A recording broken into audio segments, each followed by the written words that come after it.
Well, actually, I want to say a personal thank you for your victory, and I wish that you won't forget it, your history and your oppressions and dictatorship, and this freedom and your fight for freedom, and your fellows who fought and who died, unfortunately.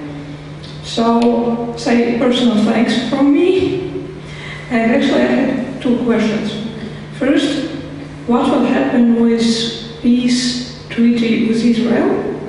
And second, why you I'm kind of searching the information and asking Egyptian people, they were kind of sure that army will help, and army is on kind of civil side. Why you are kind of so sure that army will help you and the army will kind of be good, because army was too on the Mubarak side?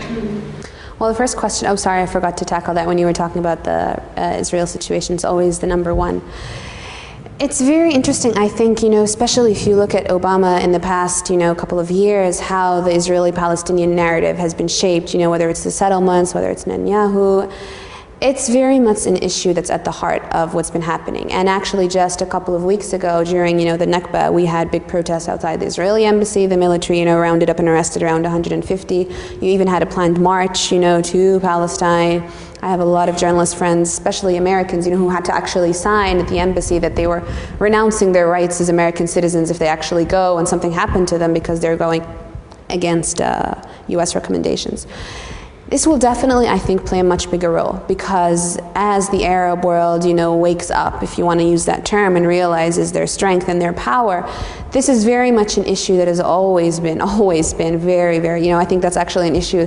Anything that unites all Arabs is Palestine. This is an issue it will have to, the current steps or the speed of how, the talks are progressing will change. I don't know if you know, but the Gaza border is actually going to open permanently now in Egypt, and this will definitely affect the relationship with Israel, because previously this was never allowed, or even people just passing. I can't tell you what will happen, because this is something everyone's been trying to predict for years and years, and there's so many different elements involved, so many stakeholders, if you put it that way. But what I can say is that I definitely don't think the narrative will follow on in the same paths, because there will be more demands. There will be more, even Obama's speech. I just arrived and I was in Athens, transiting here in Greece, and I was following the speech. That was when the speech was last week, and again a lot of people were disappointed in the same old. Whether it's the return to what kind of settlement, what kind of lines So it will change, but I don't think it's going to be number one yet.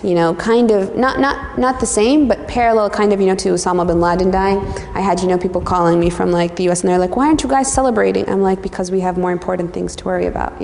He hasn't really played a role in any kind of, in at least 5 or 6 years. We're focusing, we have our own problems and own issues. So it won't be number one on the agenda, but it will definitely take higher priority. Right now, every country is focused very much on rebuilding its own kind of the structure, whether it's punishing those who came before, whether it's, shaping the new political system every time someone is appointed, the presidential elections, if we do have them, if the military postpones them.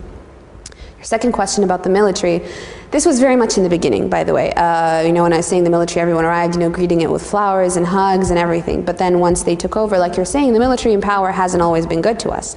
The military's been very much trying to balance between, how do we start getting this country back on track and still letting people enjoy their relative, freedom to protest.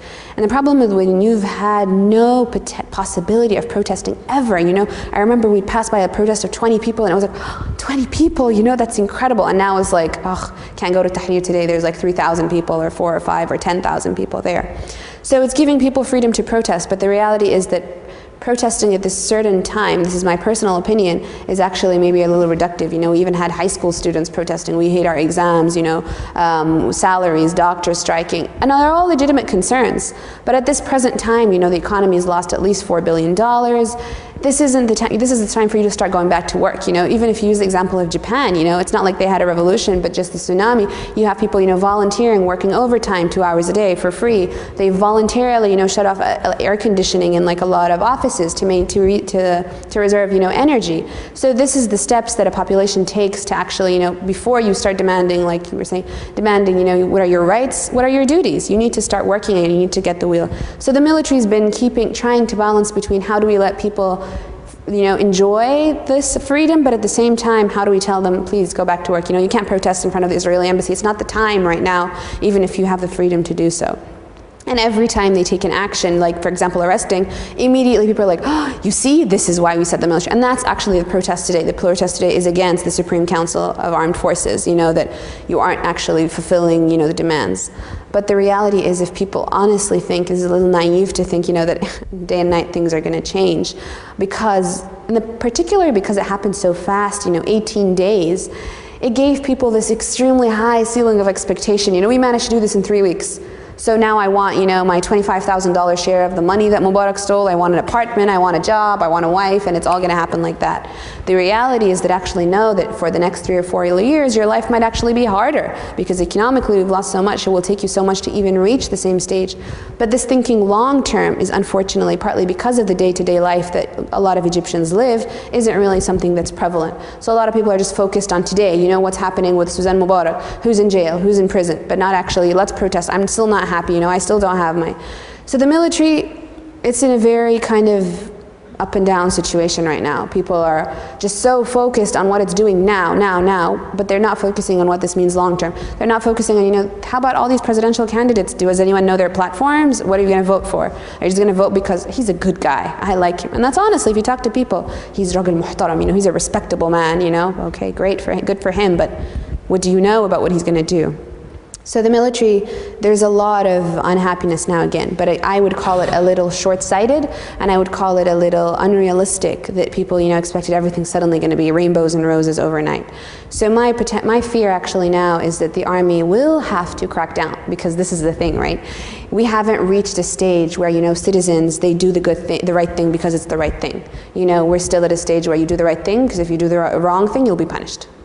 And if this is the way you've been living for a very, very long time, it'll take a very long time for changing the mentality, the ethos, the kind of, moral compass of people to come. And you can't just say that just because people were so good in Tahrir Square, there was no sexual harassment, no stealing, nothing, just because it happened there, doesn't mean that it's going to translate into real life. So the military will have to crack down, and unfortunately that will result in a backlash. People will be like, you see, this is why we didn't, and it will be a give and take. And even though actually I think the military's been very, they're on TV like every day, it's very, we never talked about the military. I did a story in 2008 about war veterans. So it wasn't even it was just on war veterans and how they live, and to get permissions to talk to any kind of veteran association was the hardest thing ever. You had to sign papers and get permissions from I don't know what, and now we talk about the military all the time. We criticize the military all the time. So people aren't as happy as they were in the beginning, but hopefully some kind of balance will be able to be reached where people can start to understand that not every action that's going to take place will be good for all of you right now. It might be good for some of you now, it might be good for some of you later, it might be good for all of you later, but no way is everything going to be good for all of you right now. And that's what people need to start realizing.